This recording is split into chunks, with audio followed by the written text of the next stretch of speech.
పొద్దున కృష్ణరాజు గారు అని చెప్పి బీజేపీ నాయకులు అంటా ఉన్నా, పవన్ కళ్యాణ్ గారు గెలవగానే ఇక్కడికి వెంటనే వచ్చింటే బాగుండేది అని.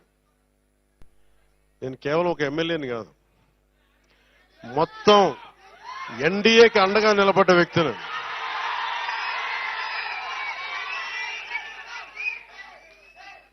ఇప్పుడు నా కుటుంబం నన్ను అర్థం చేసుకుంటుంది, నాకు తెలిసి ఎప్పుడు రావు. మొత్తం బాధ్యతలు తీసుకున్నా. నిజంగా చెప్పాలంటే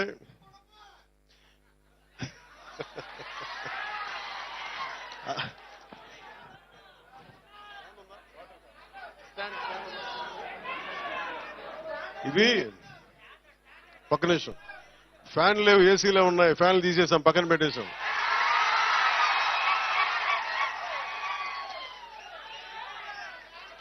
ఇది ఒక్క నిమిషం అంటే నాకు ఒకటే అనిపించింది.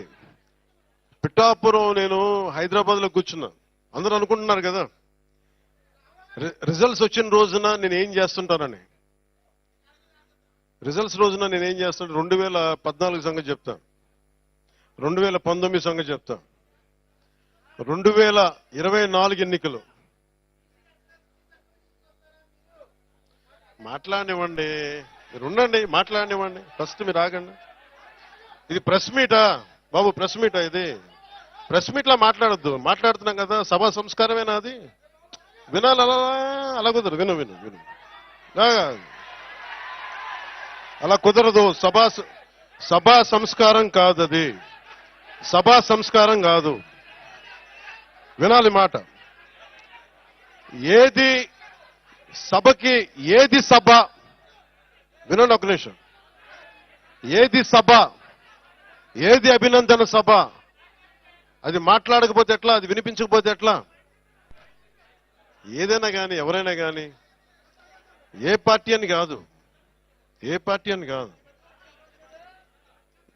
దేనికి ఆవేశాలు? దేనికి కృతజ్ఞతలు? వినండి బాబు ఒక నిమిషం, బాబా ఆగండి. ఇది ముందస్తుగా కృతజ్ఞతలు చెప్పుకోవడానికి వచ్చాం. సమస్య ఏమైపోయిందంటే పవన్ కళ్యాణ్ అనగానే అందరికీ అలుసు చులకన అయిపోయింది.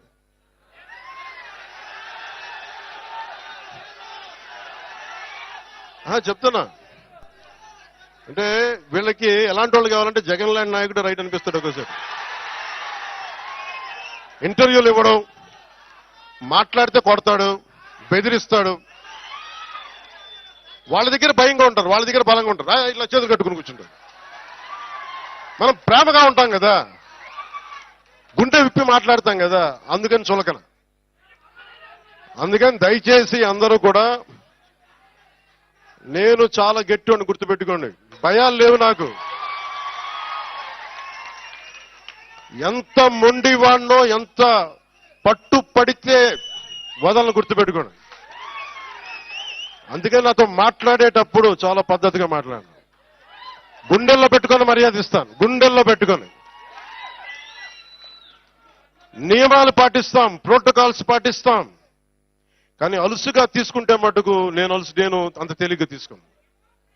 ఎందుకంటే నేను ఒక వ్యవస్థని నడపాల్సిన వాడిని. ఒక వ్యవస్థను నడపాల్సిన కొన్నిసార్లు నేను గట్టిగా ఉండక తప్పదు నాకు.